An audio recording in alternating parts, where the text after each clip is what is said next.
The failure to act with sufficient ambition to avert the climate catastrophe will be the greatest moral failure of our time. Making changes takes courage, and if we don't change things, we won't have a future. I'm an environmentalist. A lot of people don't understand that. I think I know more about the environment than most people. You have stolen my dreams and my childhood with your empty words. Change is coming, whether you like it or not. Zero Carbon East Off. Hello and welcome to Zero Carbonista. I'm Ian Collins. This is episode 16 on our carbon-free journey through the issues that are dominating more headlines today than at any other time in our history. We don't know if the head honchos over there at Westminster and beyond take notice, but our fingers are heavily crossed on a constant basis. They could learn from this. If you're unaware of what we do, here's an explainer. This series is essentially about the views, campaigns and inner thoughts of Dale Vince, the entrepreneur and environmentalist. He built his success in the green energy sector. He's the owner of Ecotricity, the world's first green energy company. He's also the chairman of Forest Green Rovers. And on each episode, we bring you the dominating issues from the biggest agenda on the planet right now, the environment and climate change. And I'm going to have to take us back, Dale, if you're okay, to the last episode, because do you remember that we got that email from somebody who described Extinction Rebellion in these words? I'll just repeat what he said. Extinction Rebellion are a Trotskyite, feckless cartel of soap-dodging half-wits who are using green issues as a front for a wider agenda of dismantling the free world and capitalism in the name of creating a hippie commune of lute-playing weirdos where no one works, folks smoke funny herbs, and invariably end up marrying their cousins. You remember that? Yes, I do. I'm smiling. You can't see and that. Well, we got another email from a guy called Josh who said, I'm a member of Extinction Rebellion. I have no loot and no cousins, although I did once go for a week without a shower while hiking in Peru. I'm also a Tory. Does this confuse you, Dale? Me? No, it doesn't confuse me. No, absolutely not. I mean, Extinction Rebellion are a campaign that appeals to all kinds of people. So to try and pigeonhole them in the way that the first emailer did, I mean, I still think it was just amusing. It was intended to be humorous.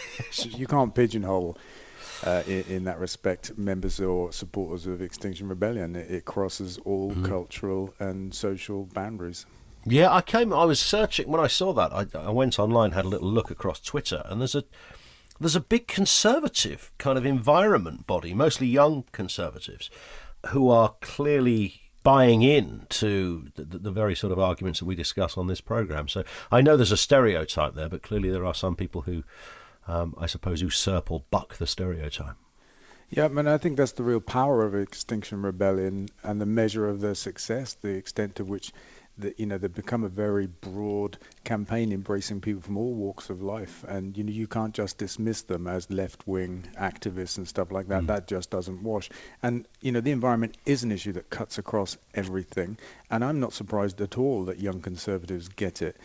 Part of the reason for that would be not just the clear scientific evidence of the problem and what's to come, but actually the business opportunity that is in building a green economy and actually tackling the climate change. We can do this in a business-like fashion. Yeah, absolutely. That's absolutely within the Venn diagram. And maybe the bit that sometimes gets missed, which is why podcasts such as this are great, because we explain and we chew the fat on this kind of stuff. Before we get into some obvious environmental elements of the agenda, Dale, we'd be failing if we didn't just get your comment on this man. I don't regret what I did. As I said, I think reasonable people may well disagree about how I thought about what to do in these circumstances, but I think that what I did was actually reasonable in these circumstances. And that news of Dominic Cummings is not going away, Dale. What did you make of this? I watched his Rose Garden broadcast live and I was gobsmacked. I mean, for 6 weeks the government have tried to shut the story down and just not answer questions, and then he was forced to give that 1 hour press conference in the Rose Garden of Number 10, which was unprecedented. And the convoluted explanation for why he had to leave home. I mean, the fact that as soon as he discovered his wife had symptoms, he went to work in Number 10 First thing he did, took the virus into number 10. Yeah, went back to Gobsmacking. number 10. Yeah. Yeah. Second thing he did was jump in a car with an infected person and his 4-year-old kid and spend 5 hours in proximity in a car.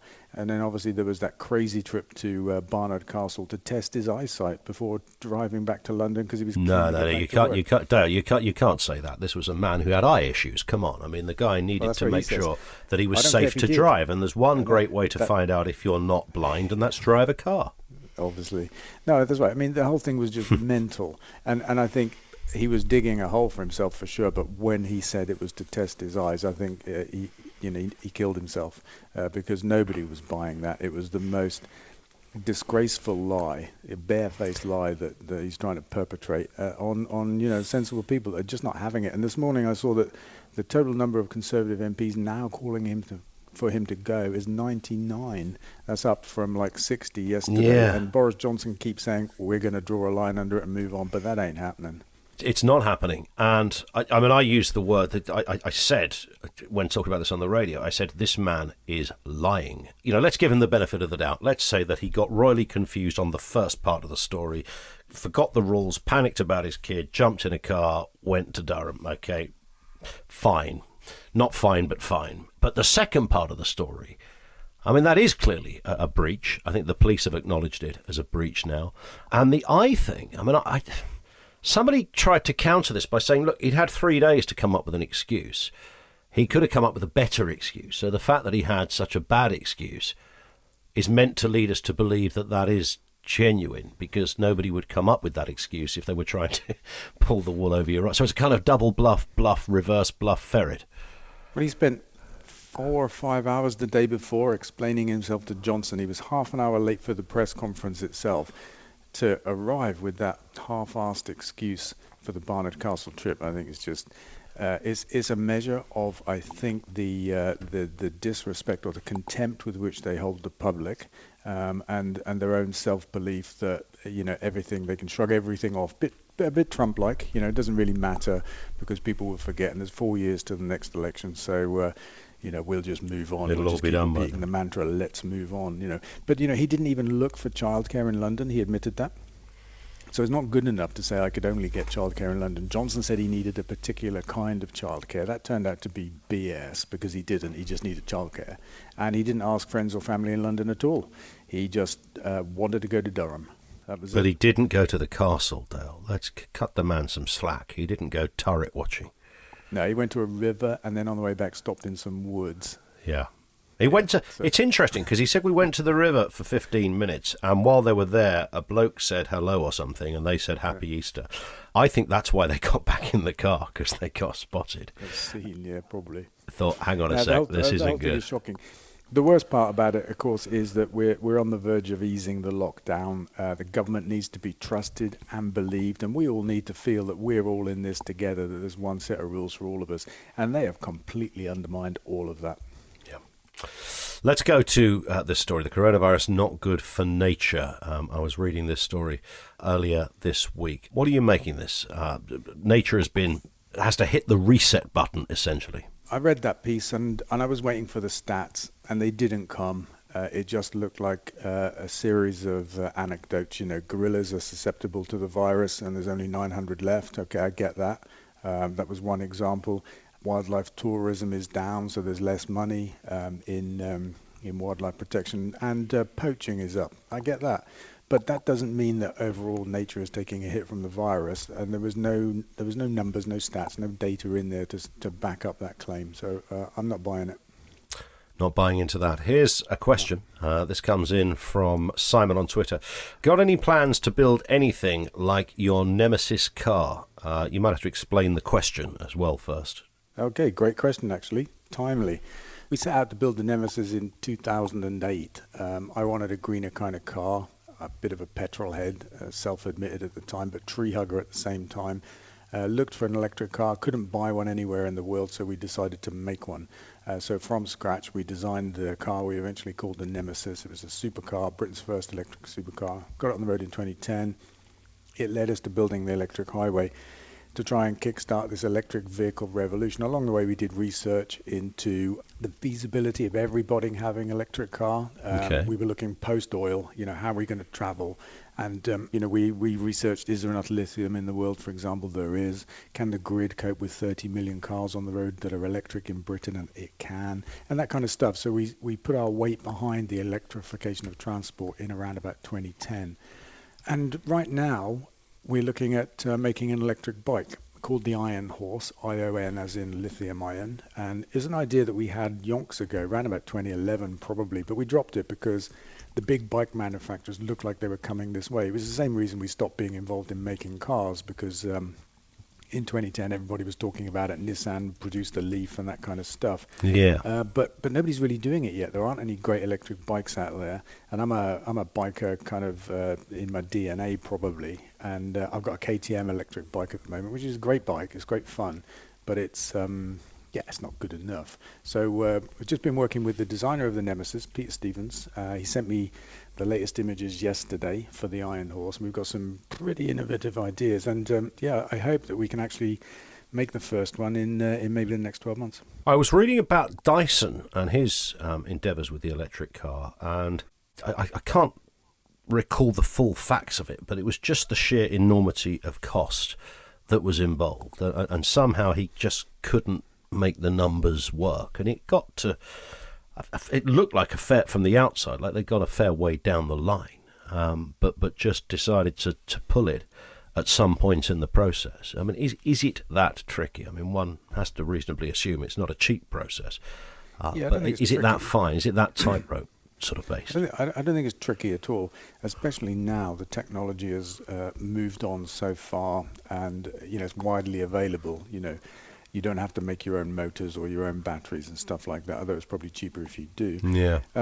It's the sheer cost of it, and you've got to ask yourself as well whether that actually makes any sense to do that. This is what we did in 2010. We made the first car, put it on the road. We were talking about transport post-oil, and we could see that infrastructure for charging was missing, so we put our weight into that because we could see these big car manufacturers were actually seriously moving into electric vehicles, and they are, I would say, best place to do it. They know how to develop new vehicles from scratch. They've got the factories, the workforce, the R&D. They've got all of that stuff, and actually they've got a vested interest in making it work. Never more true than today, when you can see governments around the world are planning the end of the internal combustion engine, and these guys, to survive, have to electrify. That's happening. They're spending billions on R&D and stuff. And if you look at Tesla, probably the only real non-car company making an electric car, but they're massively loss-making. Will they ever come to profit? I don't know. There's a lot of kind of halo around them for innovation and stuff, and some of what they've done is innovative, and some of it's not. I find them quite rapacious in my own experience of dealing with them. But I don't think actually we need a company like Tesla to make electric cars, because the real car makers, the BMWs, the Audis, the Porsches, even the Fords, the Volkswagens, they are making great cars. So, I mean, this is happening. True. And I'm not sure why I'm saying all of this actually now. But, that's where I got to. It was it's good. It's a stream of consciousness based on that question about your own endeavours there. And there's also this headline as well: EU pledges coronavirus recovery plan will not harm climate goals. Now, this story, it appeared in The Guardian, but it's been elsewhere, because there has been some concern that as everybody is, attempting to bundle cash into the pot to get businesses and countries back on their feet, that somewhere along the line climate might go by the wayside. Is that a concern you share? Yeah, absolutely. We do have the opportunity to come out the back end of this virus crisis and build a new economy and to live a different way. We've said this repeatedly, I think, on this podcast, and it's not a given. We're going to have to fight for it. But I love what the EU are doing. The mantra at the heart of their plans is do no harm. The funding that they're talking about, its guiding principle will be to do no harm, which is fantastic. And they're big sums of money. They're well focused on transport, on energy, and actually on what they call a just transition from the fossil fuel economy for countries like Poland and Germany into renewables, because it is important. We can't do what Thatcher did in the 80s and just shut down the coal mines and abandon whole communities and countries in this case. We've got to create a pathway a transition to the green economy for them as well as for everybody else. Here's a question from Amy on Facebook. You always seem rather busy, Dale. How do you relax? It's a nice question. It's a bit nosy, but it's quite nice. No, I think it's fair. I think I get anxious when I'm not. Yeah, I got up at 6 o'clock this morning. It was the first time in a long time that I just felt the urge to get out of bed that early and get on and do stuff. You know, I feel most comfortable when things are happening and I'm making things happen. But you know, otherwise I go for walks on the common. I go for mountain bikes sometimes. I used to play football when that was allowed. That was actually the highlight of my week because I get to completely switch off, immerse myself in the game for an hour or two, and you know, there's nothing more restful actually than just completely changing what it is you're thinking about or doing. You know, the old adage of a break being as good as a rest or whatever it is, you know, is very true. This is an interesting one, Dale. Renewable power outperforming fossil fuels in the US and European markets, according to a new business report. Yeah, this is essentially a stock market story. And what they're saying is that listed renewable energy companies, generators, are outperforming listed fossil fuel companies in terms of the profits that they're making. So it's a purely commercial financial story that says basically renewable energy is outperforming fossil fuel as an investment. And in which terms, is good news. Yeah, I was going to say, so people in layman's terms looking to put some money into something are deciding that fossil fuels really is an area of the past, going by that measure. That's not about rising share price, that's about return. So what that's actually saying is that renewable energy is outperforming fossil fuels as a business. And that will attract more people to invest in it, for sure. But it's actually the returns that it makes, not the rise in share price due to added interest. I think the end of fossil fuels is coming. We all know that, and a lot of the big investment funds around the world, have identified that and are pulling out. And it can't happen soon enough, as far as I'm concerned, because one of the big keys to fighting the climate crisis is to simply replace fossil fuel with renewable energy. It's a very simple thing to do, simple to say, and it's not that complicated to do. And it holds one of the big three keys to solving the climate crisis. Final question from Carol on Twitter. Will your EcoTalk service go 5G? I think it's bad for the planet, says Carol. I think she's talking about 5G rather than your EcoTalk service. I think she is, yeah. And I think Tell us what it is first, Dale. Well, yeah, EcoTalk is a mobile phone service we created a few years ago. It's SIM only, so we don't sell hardware. And it's carbon neutral. We power the whole thing from renewable energy. And we use our bills into mills concept, which we have at Ecotricity, where we harness energy bills and we use it to build windmills and sun mills. And for EcoTalk, we harness people's mobile phone bills and we use it to buy land to give back to nature. We kind of adapted the bills into mills for EcoTalk and call it bills into hills, because hills are quite suitable pieces of land. But that's just for fun. So it's a serious attempt to tackle the fourth pillar of our work. We've got energy, transport and food, where we need to make these big transformations, and we need to make room for nature. It does actually come as a consequence of tackling the first three, but we're trying to do some front foot stuff about that using a phone service. Will we do 5G? Honestly, I don't know. I think it's very early days. I was talking about this online recently. It wasn't on this podcast, but somewhere else. I have looked into 5G because we've had, number of requests, number of questions about it, and I can't find any evidence anywhere that 5G is any worse than 4G, 3G, or 2G. I don't have a mobile phone myself because I'm not a fan of holding something close to my head with those microwave or radiation emissions. And I feel when I occasionally have to take a call to the press or something on a mobile phone, I feel the heat in my ear and that area of my head. And I'm just not a fan of mobile phones. But the angst and the fear around 5G, I don't get. It's a weaker signal, clearly, because there has to be many more repeaters in order to carry the signal. It's on a different part of the spectrum. I've seen no evidence that says it's dangerous, let alone something that's going to end the world, because some of the stuff you read is that it's going to wipe out wildlife, and actually there are conspiracy theories that it's all about controlling humans. And you need to get over to the David Icke website, Dale. Have a little look at that. That'll finish off your education for an evening. Yeah. So I'm agnostic, I think it's fair to say, about 5G or 4G or 3G. I'm waiting for I think the evidence, the day will come when we look back on mobile phones and say, you know what, we were actually doing ourselves harm with these devices. Interesting. Before we go, this man. Steve, go ahead. There's a debate over what authority you have to order the country reopened. What authority do you have? Well, I have the ultimate authority. The President of the United States has the authority to do what the President has the authority to do, which is very powerful. The President of the United States calls the shots. But who told you the President has the total authority? No. Just to clarify your understanding of your authority vis-a-vis governors, just to be very specific. For instance, if a governor issued a stay-at-home order... When you say my authority, the President's authority, not mine, because it's not me. This is when somebody's the President of the United States, the authority is total. So he says he has supreme authority, but clearly not over there at Twitter HQ, because he's fallen out with the blue tick boys, it seems, Dale. Yeah, he's a funny man, isn't he? Because he has a number of times talked about the relatively kind of unfettered power that he has only to bump into reality.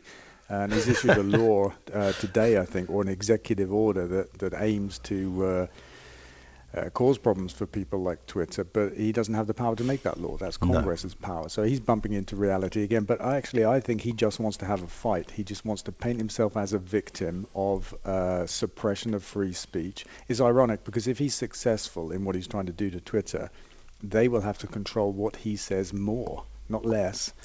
So, his complaint is that they put a link in to some facts. That's all they did. They didn't say he was lying. They didn't change anything. No, they said if you want more info on this, essentially, just check this out. And he got that's very a public upset. Service. Yeah, sorry, but Yeah. that's a public service, isn't it? So this is a fake argument, actually, I think, from Trump. And maybe this is a new frontier for him. He's done fake news to death. Maybe he's going to create fake arguments now, fake battles. This isn't a real battle against Twitter, because somebody said to me yesterday that Donald Trump is threatening to choke Twitter, and my off-the-cuff reaction was, that's like somebody threatening to strangle their own dick. And I don't know if we can use that on the podcast, but of course you can. I mean, that's just how it looks. This man uses Twitter. Well, yes, the whole purpose of Trump is that he doesn't trust the mainstream media, so his default place is Twitter, and now he's picked an argument with the very place that has most profile for his arguments and policies. So it's an extraordinary response from him. You couldn't make it up, but that guy keeps managing to make it up. Indeed. Dale will speak on the next episode. Thanks, Ian. That's it for this one. Don't forget, of course, you can subscribe for free from your podcast provider so you get each new episode automatically. Do leave a review there as well. Really importantly, do make sure you follow Dale on social media. That's twitter.com/DaleVince or facebook.com/DaleVince. And we'll see you on the next episode. Zero Carbon East of